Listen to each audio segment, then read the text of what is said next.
So I've inserted the magazine, I've made it ready, and it's ready to go. Now, if I sight in on my attempted target and I go click, you won't see anything. It's just going to go click. So whatever you're learning happens right here. All right, so I'm aimed in, I build pressure on the trigger, it goes click. If I was expecting a bang and I get a click instead, what should I do? How do I fix this problem?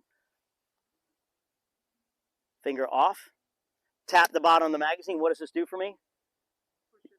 Make sure it's seated fully. Then I'll reach over the back and I will what? Slingshot. So what do we see?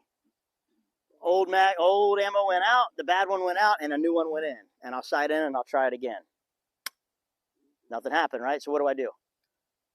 Finger off, tap, rack. Now what do I assess has happened right here? It's empty, right? Because it stayed locked to the rear, I see that it's empty. What do I want to reach for